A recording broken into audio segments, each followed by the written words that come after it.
The galaxy was broken. For years, the stars had known only war. Planet after planet had fallen to the Zorath Swarman alien force, without mercy, without fear.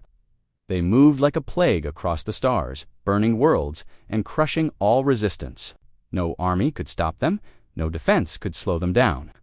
The old powers of the galaxy had tried, and failed. The Drelk Empire fell first, once proud warriors, now dust floating in space. Then came the fall of the Serix Alliance, whose crystal cities turned to ash in seconds. The mighty Varan fleets vanished into black holes left behind by the swarm. Every species that stood in the Zorath's path was destroyed. Now, only one planet remained, free Velrona. Velrona was once a shining jewel of the galaxy, a place of peace, culture, and knowledge. Its skies were filled with silver towers, and its oceans were deep and blue. But now, its people lived in fear. The swarm was coming. They had seen the sign ships disappearing, nearby planets going, dark and distant stars blinking out dot in the great tower of the council. The leaders of Velrona met in silence. Outside, sirens echoed. Families ran into shelters. Soldiers stood on broken walls with shaking hands. They knew the end was near. Elder Sale, the oldest council member, looked out at the darkening sky. "We sent the signal," she whispered. One last cry into the void. Elder Vuron turned his face away. "No one will come. The galaxy has given up. We are alone." "Not alone," said Elder Wren softly. "There is one left, one power that never answered. Earth." The room went cold. Earth Vuron laughed, but it was bitter. Earth disappeared 100 years ago. Their colonies are gone. Their fleets vanished. Some say they were destroyed. Others say they ran away. "No," said Sale. "They watched. I believe they still watch." Wren looked out the window. "Then why won't they answer?" Outside, the first Zorath scouts appeared in orbit. Tiny black ships, like insects in the sky. They made no sound, just shadows drifting closer. More followed, hundreds, thousands. The full swarm was coming, a black wave. Panic spread through the city. The people looked up at the sky with empty eyes. They had hoped for a miracle. Now there was nothing but silence. And then a sound, a deep, low hum. Not from Velrona's defenses, not from the Zorath ships, from the void. The sky above Velrona shimmered. Stars twisted, and space rippled like water. The Zorath ships paused. Something was coming then. They appeared, Earth's fleet. Massive warships dropped out of hyperspace like falling mountains. Their surfaces were dark, smooth, and full of strange markings. Some ships were 5 times the size of anything Vel had seen before. They had no flags, no names, just the symbol of Earth burned into their hulza. Silver circle with a burning core. The people of Velrona stood still. For a moment, even the Zorath swarm froze. No message was sent, no warning was given. Earth had arrived. The lead ship moved. ForwardSilent.com, unstoppable. Its engines made no sound, but space around it cracked with blue lightning. A single laser beam, thin as a finger, shot out from the ship. It hit a Zorath scout. The scout vanished, no fire, no explosion, just gone. The other Zorath ships responded quickly. Hundreds of them rushed toward the fleet like a black storm. They opened fire, but Earth's ships were ready. They moved like nothing the galaxy had ever seen. Fast, smooth, controlled by something. More than just human minds. Maybe AI, maybe something else. Velrona's sensors couldn't even track them fully. Earth's fleet fought back, blue beams of energy, cut through Zorath's ships like paper. Shields that once held against entire armies cracked and fell in seconds. One by one, the Zorath swarm began to fall. Explosions filled the sky. Fire and wreckage rained down like stars. Velrona's people cheered but quietly. They didn't know who these humans were anymore. They had once heard stories about Earth, stories of power, fear, and fire. Now they were seeing it. Inside the council tower, Elder Sale whispered, "They came." Elder Wren nodded. "Earth did not forget us." Elder Vuron's voice was low. "No, but I wonder, did they forgive us?" No one answered. Outside, Earth's warships kept fighting. Ship after ship fell from the Zorath side. The swarm was breaking dot in less than 10 minutes. The entire enemy fleet was destroyed. Not one Earth ship was lost. Then, just as silently as they arrived, Earth's fleet stopped. The ships did not move forward. They did not land. They simply floated above Velrona, like giant shadows. No. One knew what they wanted. No message came. Just the deep hum of ships. Older and stronger than anything the galaxy had seen before. The people of Velrona looked up, for the first time in years. They did not feel fear. They felt something else. Hope. The war was not over. The Zorath swarm had lost one battle, but they were not finished. Across the galaxy, they still controlled hundreds of systems. Billions of drones, ships, and hives waited for orders. But now something had changed. For the first time, they had met a force stronger than them. A force that did not speak, did not fear, and showed no weakness. That force was Earth back on Velrona. The people watched Earth's warships above them. The ships did not move. They just floated in space, cold, silent, and powerful. Their black armor shimmered like glass. No lights, no windows, no signs of life. Just a presence. A warning. The council gathered again. This time in fear. "They saved us," said Elder Ren, "but they say nothing." "Why are they here?" asked Elder Vuran. "What do they want?" Elder Sale looked up at the sky. "They want us to remember who they are. 100 years ago Earth was part of the Galactic Union, but humans always stood apart. Their minds worked differently. Their technology advanced too fast. Other races were afraid of them. When the Council denied Earth a voice in the Union's leadership, Earth left quietly. No war, no anger, they just disappeared. No one had seen or heard from them since. Their colonies vanished. Their ambassadors were recalled. It was as if Earth had gone to sleep. Now they were awake again, and they were not the same in a hidden command center deep below Velrona's surface. Engineers scanned Earth's ships. Their data confused the machines. "These ships are ... too advanced," whispered a young technician. "They don't use standard drives. Their energy cores are unknown. Some of their weapons seem to bend space," said another. "And their shielding reacts before it's even attacked." "Impossible," someone said. "No," replied the chief engineer. "Not impossible. Human, far away, in a dark corner of the galaxy." The Zorath Queen listened to the reports. Her hive minds spoke in one voice. Unknown enemy, ships from Earth, weapons unmatched, losses total. The Queen was silent. Then she hissed, "Earth, I remember them." She had not faced Earth before, but her kind had, long ago, in secret battles in dark space. Before the swarm rose, those wars were lost. The Queen had not forgotten. Now she would finish what was started. Send the second wave, destroy Velrona, and bring me one of their ships. Back on Velrona, the silence broke. A single message came from Earth's fleet, just for words. "We are watching now." The message was sent in every known language at once. No voice, just words, cold and direct. The council was shaken, watching. Asked Vuran, "Why not helping?" "They saved us," said Ren, "but they want us to know they are in control." Another message followed, this time to the entire galaxy. "To all surviving systems, Earth has returned. Stand behind us or get out of our way." The message reached every corner of space. Survivors heard it on ruined planets. Refugees heard it in deep space. Enemies heard it and feared for the first time in years. The galaxy had hope, but it was not soft or gentle. It was human. On a moon orbiting Velrona, Earth's ships landed. Black boots hit the ground. Humans stepped out to will.com, wearing armor that shimmered like stars. Their faces were hidden behind masks. Their weapons were silent, clean, and terrifying. One of them spoke to the Velronan commander. His voice was steady. "Prepare your planet. More will come," the commander asked. "Will you stay to fight?" The human replied, "If we stay, nothing will survive." Then he turned and walked away. In secret rooms across Velrona, people began to whisper. Who were these new humans? Why were they so quiet, so cold, so powerful? Old stories returned, stories of Earth's wars, of their machines, of soldiers who never died, only upgraded, of minds connected to stars, of ships that needed no crew. Was this the same Earth? Or something more? Far beyond the edge of the known galaxy, something moved.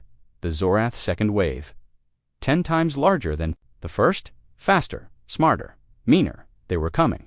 Velruna would not survive alone, but Earth knew.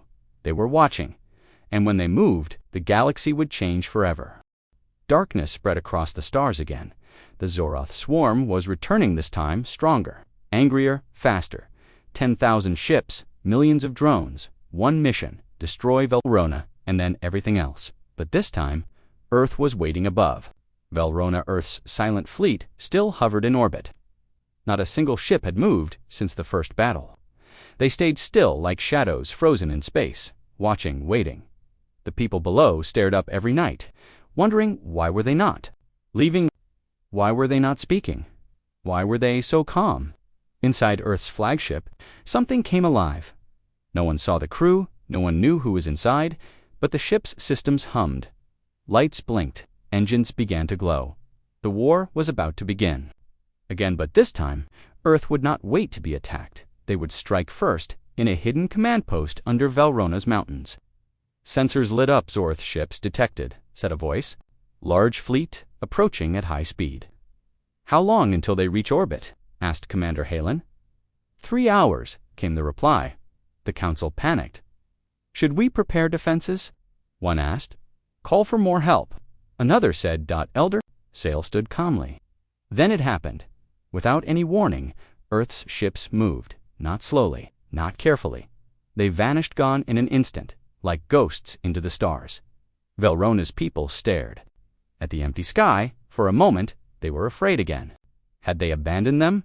No one knew, but far, far away, in deep space, Earth had appeared, right in front of the Zorath. Fleet. The swarm was surprised. They were not ready, they thought. Earth would defend Velruna. They thought Earth would wait. Were wrong. Earth's ships opened fire first. Blue beams of energy tore through the Zorath front lines.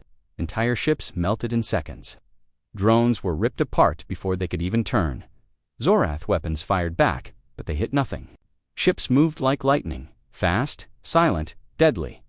They didn't fight like normal fleets. They moved together perfectly, as if one mind controlled them all. In the center of the chaos, the largest Earth ship, the Revenant, charged forward. It flew straight into the heart of the Zorath. Fleet, Zorath commanders laughed. Too bold, they thought, so they surrounded the Revenant. Thousands of ships closed in, firing all at once. But the Revenant didn't stop it, vanished blinking out of space like a shadow. And when it returned, it was behind them. Its weapons glowed. Then came the blast, a white beam wide as a city shot out from the Revenant's core. It split through space. Dozens of Zorath ships were cut in half. Others were pulled into the beam and shattered. The explosion that followed shook nearby moons. Velrona's sensors picked it up, and everyone stopped breathing. Was that real? Asked a young officer. Yes, said the commander. That was Earth. Back in the Zorath hive, alarms screamed. The Queen's eyes narrowed. Earth has evolved, she said. They are no longer just human. Her hive minds hissed. Orders, the Queen growled. Send the third swarm. Do not stop. Do not think. Just destroy. Meanwhile, on the battlefield, Earth's fleet continued its assault. Zorath ships tried to run, but Earth's smaller vessels moved ahead of them, cutting off their path. Earth used weapons the galaxy had never seen. Missiles that changed direction. Mid-space, mines that turned invisible. Drones that repaired ships while under fire. Even a strange black fog that shut down enemy systems without a sound in just 22 minutes. Half the Zorath fleet was gone. The other half began to flee. But Earth didn't chase. They let them go. Was just a message. Back on Velruna, Earth's ships returned. One of them landed again on the moon base. The same masked soldier stepped out. Velrona's commander waited nervously. The soldier handed him something, a Zorath commander's helmet, still cracked and burned. Give this to your council, he said. Let them know the first strike is over. Commander Halen asked, Is the war won? The soldier shook his head. No, this was only the beginning. That night, a final message came from Earth to the entire galaxy. Short, cold, clear. Swarm is next. We will not stop. Earth remembers everything. The war had changed. The Zorath swarm, once feared by all, was now running. After Earth's brutal first strike, the galaxy was silent, not with peace, with shock. For 100 years, Earth had vanished. Now, they had returned, and they had sent a message across thousands of planets. People watched the same signal. It came through every channel, on military screens, on civilian broadcasts, even in places where no signal should reach. A dark screen lit up dot. No face, no music, only Earth's symbol, a silver ring with a burning core. Then the words appeared, to every world still breathing. Earth is back. We have seen what you did. We remember who helped and who turned away. You must now choose, stand with Earth or stay out of the way. There is no third option. Asterisk, asterisk, the message ended. No threats, no promises, just cold facts. The galaxy panicked in the high halls of the Tyrek Assembly. Leaders shouted, "We should talk to them," one yelled. "They are too dangerous," said another. "They saved Velrona," someone added. Yes, the leader of Tyrek said darkly, but not for kindness, for power. On the frozen world of Drausix, refugees huddled in silence. They had lost everything to the Zoroth, but when they heard Earth's message, some began to smile. They came back. An old woman whispered, "Humans came back." For them, Earth was not a threat. Earth was hope in the old libraries of the Morin Keepers. Monks studied the words. One of them read aloud, "No third option." He looked up at the others. "They will not wait. Earth is moving." Back on the council watched the galaxy react. Elder Wren sat in silence. They forced everyone to make a choice. He said, "Yes," said Elder Sale, "because they already made theirs." "What choice is that?" asked Commander Halen. Sael looked up at the sky. To never be silent again, far beyond known space, in a hidden system called Red Delta. Earth's fleets gathered, hundreds of ships, new ones being built every hour. Factories hummed. War drones were lined up like statues, waiting for orders. Giant cannons were tested on dead moons, and inside the command core of the Revenant, Earth's oldest AI command mind, Orion watched the galaxy. No anger, no fear, just logic. Orion sent a private signal to all fleet captains. The swarm grows restless. Strike Phase 2 begins in 6 days. Prepare. Meanwhile, in deep space, the Zorath Queen screamed. She had lost control of the swarm in 5 sectors. Earth was destroying her ships faster than she could replace them. Her drones twitched, confused. Her hive minds fought each other in silence. Never before had they been afraid. Now they knew fear. The Queen roared, "Bring the Void Titan! Wake the oldest hive! Earth dies!" Her dark orders echoed into the blackness. Something ancient stirred. Back in civilized space, small planets began sending messages to Earth. Some begged for protection. Some offered alliances. A few even sent weapons or information. But Earth answered no one. They watched, they recorded, they remembered. One message, however, did receive a reply. It came from North, a desert world with no military, no power, and no pride. Its leader, a simple woman named Ariel, sent a message to Earth. "We have nothing to offer, but we lost everything to the swarm. If you fight them, we'll stand with you, even if we fall. Just don't forget us again." To her surprise, a single Earth ship arrived. It dropped supplies, built defenses, and left one satellite in orbit. It blinked once every few seconds. On North, they called it the Human Eye. Earth had answered dot inside Velrona's moonbase. Earth's masked soldier returned. This time, he spoke longer. "There will be a second storm," he said. "Worse than the first." Commander Halen asked, "What do you want from us?" The soldier answered simply, "Stand or fall." Then he handed them a small device, a signal beacon. "Activate this when they come, we'll hear it." He turned to leave, then stopped. "They're bringing something dark this time, something old." That night, the people of Velrona looked. Up at the sky, the Earth ships were gone again. Only silence remained, but the people were no longer afraid, because somewhere out there, Earth was preparing, and soon they would strike again. Deep in the Zoroth core system, beneath a dead star, something ancient began to stir. The Void Titan locked away for over 10,000 years, built in the time before the swarm, a monster made of living metal and dying stars. Now it was waking, and Earth had no idea. The Zorith Queen stood in silence, her hive minds trembling. The Titan was not part of the swarm.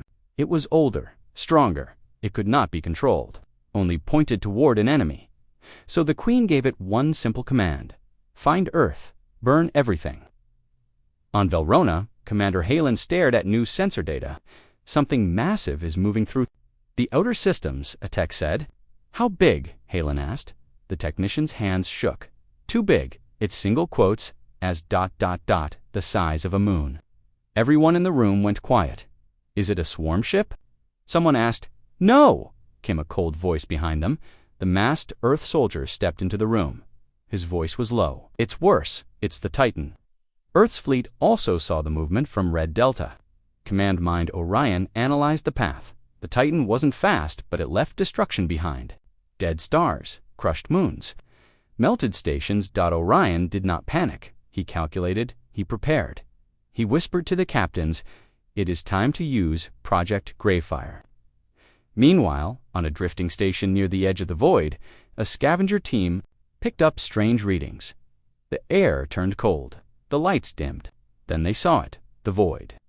Titan dotted, moved like a mountain floating in space. Black, silent, alive. Its body was covered in spikes. Its eyes glowed with dark fire. Its mouth opened, and planets screamed. The scavenger ship tried to escape. They didn't make it. The Titan fired a beam of dark energy that erased the entire station in one flash. Not destroyed, erased, like it had never existed. Fear spread again. Nothing can stop that, a council member cried. Elder Sale looked calm. Earth hasn't shown us everything yet. At the edge of known space, Earth's secret weapon was waking to Project Greyfire. Buried inside a dying planet, hidden for 100 years, Earth's engineers had built it in silence. Now it rose from the ashes, the Greyfire engine, a ship the size of a city. Its armor was made from black stars. Its core burned with trapped lightning. Unlike other ships, it had no crew. It had a Solan ancient AI named Eva Orion. Contacted Eva, we are out of time, he said. Eva replied in a soft voice. Then I will burn time itself. As the Titan moved closer to the central worlds, systems began to fall. Stations went dark, ships were crushed.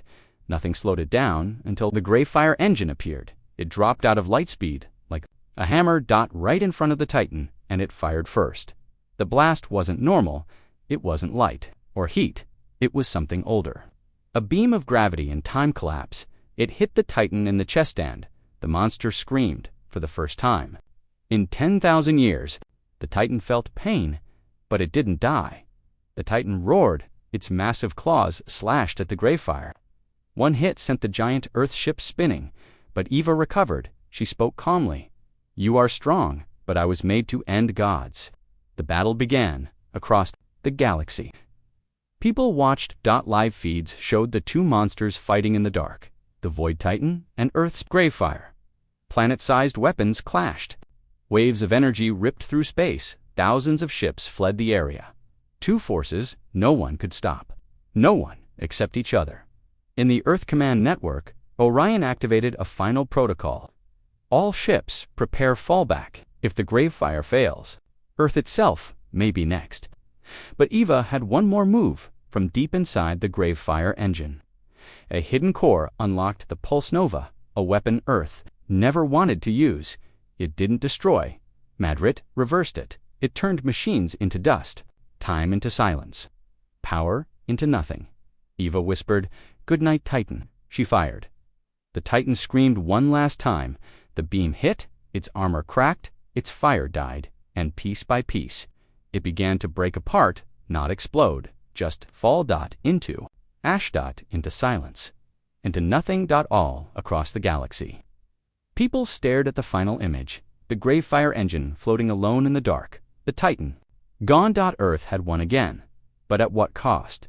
In a quiet chamber, Orion sent a message to Earth Command. Greyfire survives. Titan is no more, but the swarm is not finished. And from Eva, one final line, The stars are safe, for now. The Titan was gone. The stars were silent again. But Earth knew the war wasn't over. The Zorath swarm still lived, and now they were angry, wounded, cornered, desperate. A cornered enemy is always the most dangerous on Earth's fleet command. The AI Orion gave the final order. Operation Swarmfall begins. Across hundreds of systems, Earth's ships activated. Silent cruisers turned toward enemy space. Drop fleets were launched toward Zorath-controlled worlds. Deep core cannons were charged. This was not defense. This was a hunt. In the dark hive world of Enzur, the Zorath queen screamed. Her Titan had fallen. Her children were dying. But she still had one secret, one horror that Earth had not yet seen. Deep inside her world was the Swarm Core, a massive living brain that connected every drone, every ship, every ship. If it was destroyed, the entire swarm would die. But if it reached full power, it could control other minds, even human minds. Back on Volrona, Commander Halen met again with Earth's masked soldier. "They say you're moving on the swarm," Halen said. "We are," the soldier replied. "Is it the final battle?" The soldier paused. "If we win, yes. If we fail, there won't be another chance." The Earth fleet split into three main waves. 1. The Fireline heavy cruisers and beam ships. Their job, blast open the swarm's outer defenses. 2. The Shadow Fleet stealth ships and infiltration teams. Their job, sneak past the swarm lines and target hive leaders. 3. The ground pulse thousands of elite drop troops and warwalkers. Their job, reach the swarm core and destroy it. The plan was clear, simple, deadly. But the Zorath had changed when Earth's ships arrived. They didn't find fear, they found traps. Planets loaded with biomines, moons rigged to explode, ships filled with virus code to hack into Earth's AI. One Earth cruiser fell after its computers were melted from the inside. Another vanished, completely swallowed by a wormhole weapon the swarm had hidden. But Earth did not stop. They adapted, they upgraded, they evolved in real time. This was the power the galaxy had forgotten. This was why Earth was feared in the middle of the assault. The Shadow Fleet found something shocking. One of their stealth ships entered a dead zone. No signal, no light, no sound inside. They found a Zorath prison world, filled with captured aliens, old enemies, forgotten warriors, and humans. Some were old, some were young. All had been taken during the first wars. Some didn't even remember Earth. The Shadow Team rescued as many as they could, but they also learned the Queen's plan. The Swarm Core wasn't just a brain. It was evolving, trying to grow past its limits. Soon it wouldn't need ships or drones. It would need ships or drones. Would become a living wave of pure thought. It would spread across space like a virus, and then nothing would stop it. Back in the Revenant Earth's main warship, Orion studied the Swarm Core location. It was buried inside Nezzer. The swarm's home world, a planet of acid seas and crawling monsters. The core itself was under the surface protected by layers of bio-armor, shield walls, and living creatures. No bomb could break through. No fleet could reach it in time. But Earth had one final move. They called it the Lazarus Blade. A weapon never tested, never fired. It wasn't a missile. It wasn't a beam. It was a small ship shaped like a dagger, piloted by one person. It would dive straight into Enzur's core and detonate from the inside. Only one soldier could go, and no one would come back. The masked Earth soldier stepped forward. "I'll fly it." "No," said Orion. "You're needed elsewhere." Then a voice came from the shadows. A woman, strong, calm, quiet. "I'll do it," she said. "The swarm took my brother, my world, my voice. It's time I took something back." Her name was Sarah Lynn. No one argued. As the Lazarus Blade launched, the rest of Earth's fleet went to war. The Fireline blasted open Zorath defenses. The Shadow Fleet attacked their supply routes. The ground pulse landed on Enzor's surface and fought through endless tunnels, and Sarah flew through fire. The Queen sensed the attack too late, sent everything at the Lazarus Blade. Sarah dodged, burned, pushed forward. The dagger ship dove through storm clouds, acid rain, flying beasts. Then she reached the core. The swarm core looked like a giant brain made of stars and blood. It pulsed, With dark energy, it screamed in her mind. Sarah smiled. "You scream like cowards." She hit the trigger. A blinding white light filled the tunnels. The planet cracked, and across the galaxy every Zorath drone fell silent. Velrona cheered. Earth's fleets withdrew. The stars were quiet again. But in the Revenant, Orion said one last line: "It is finished. Humanity remembers. The swarm forgets." The war was over. The Zorath swarm was gone. Their worlds lay silent, their ships drifting in space, their queen lost in the fire. The galaxy breathed for the first time in 100 years. But peace did not bring comfort. It brought questions on Velrona. People walked the streets again. Shops reopened. Children laughed, but the scars were still fresh. Commander Halen stood on a balcony, watching the stars. Earth had saved them. But Earth had changed, so had the galaxy. In the great hall of the Tyric Assembly, leaders from many species gathered. There was no celebration, only silence. The Earth representative stood alone. No name, no face, only the silver ring on his chest. He spoke clearly. "The swarm is finished. Earth has completed its duty. No? You must decide the future. We will not rule, but we will not forget." The hall was quiet. Then someone asked, "Why now? Why did you return after so long?" The Earthmen looked at them and answered, "Because we were betrayed a long time ago when the swarm first arose. Earth had asked for help, but the galaxy turned away. Only a few stood by them. Earth lost billions. Their home was nearly destroyed. They had to disappear, to rebuild, to become something new. And now they had returned, not for revenge, but for balance. They remembered everything. Who helped, who stayed silent, who sold them out. Now those records were being shared across the stars. Secrets began to fall. Old governments collapsed. False heroes were exposed. Entire worlds were shocked. Earth had brought peace and truth.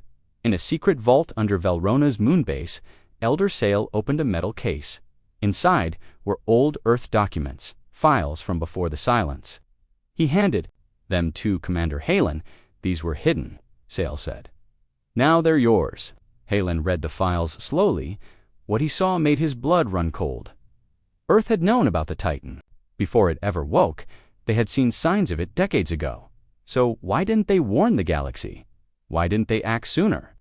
A message was found at the end of the file. It read, "Some lessons must be learned the hard way." Back at Earth's hidden fleet, the AI Orion received a strange signal, encrypted. Ancient dot, it came from the edge of the galaxy.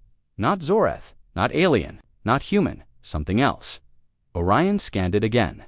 It carried 2 words: "We remember." On the prison world Earth had freed.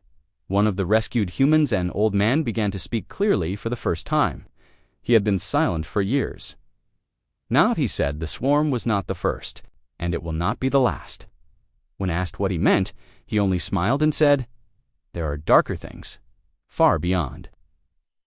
In Earth's inner command room, 5 captains met in secret. They didn't wear medals, they didn't speak names, but they held a map. A star map, marked with red zones that no one had seen before, unknown. Regions. One captain spoke. "The galaxy thinks this was the final war."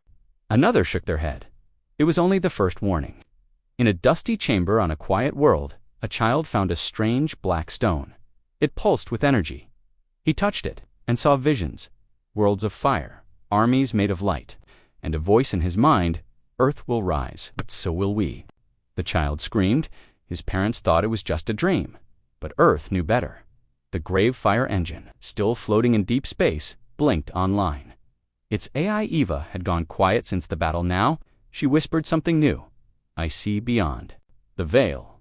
Then she sent a signal, only one word: "Incoming."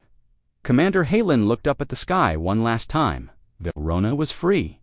The swarm was gone, but his heart felt heavy. He opened his communicator and said, "To Earth Command, we're ready. Whatever comes next, we'll stand." The swarm was gone. The stars were quiet. Peace had returned. For now, but deep in the dark corners of the galaxy, they were waking up. The silent ones, older than the swarm, older than Earth, older than time itself. In a lost star system where even light refused to shine, a signal began to pulse. No one had used that frequency for 10 million years, but now it blinked once. Then again, something had heard the gravefire. Engines, weapon, something. Ancient. And it was listening back on Velrona. Commander Halen stood with Elder Sail and a small group of trusted advisors. They had received a final message from Earth Command.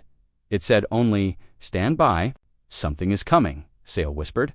So Earth knew this too. Halen nodded. Yes, they've always known.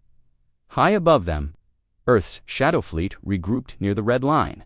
But something was wrong. Ships went silent. Sensors froze. Then, one ship sent out a final log before vanishing. "We are not alone. Something's here, watching us. No crew, no heat, just shadows." Then, silence.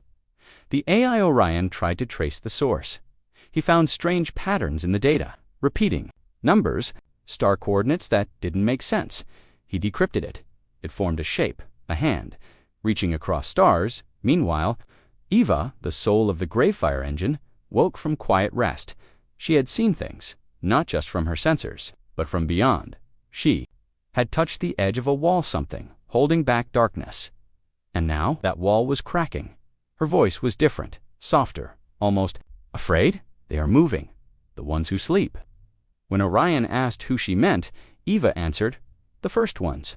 Long ago, the Zorith Queen had found an old ruin buried under her home world, a ruin she never understood. It had no walls, doors, just smooth stone and markings. The Titan had come from there, and something else had been left behind. A name carved into time itself, Ilarum. Now, across the galaxy, strange signs were returning. Planets with no stars. Stations, frozen in time, creatures speaking in dead languages.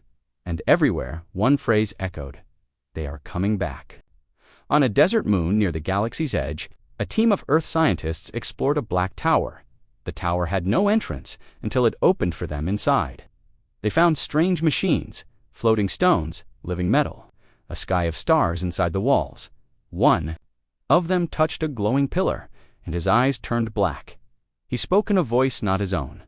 "We remember the fire. We remember Earth, and we will remember again." Back on Earth, the High Council met in secret. 10 chairs, one empty. No one had heard in years the Prime Voice, the leader of Earth's deep memory network. Only the Prime Voice knew the full truth. And when they finally spoke, the room fell silent. The galaxy thinks Earth was gone. The galaxy thinks Earth returned. But the truth is, we never left. We were building, preparing, watching, because we knew the silent ones would stir again. One general stood. "Do we attack first?" The Prime Voice shook their head. "No, we observe, we remember. This next enemy cannot be killed with guns or fire. It lives in time, in thought, in fear itself." In the sky above a forgotten world, a rip in space opened. No ship came out. Only darkness, and then a shape, tall, thin, floating. Its face was hidden, its body wrapped in shadow, its voice cold and slow. "Earth has awakened the dead. We are what waits, and now we are watching." Then it vanished. Back in the Gravefire engine, Eva spoke her final line to all ships. "To all worlds, to all minds, prepare your hearts, prepare your stars. The old gods are not myths, they are memories, and they remember us." The screen went dark. The galaxy held its breath again. The war was over, but the real battle had not even begun.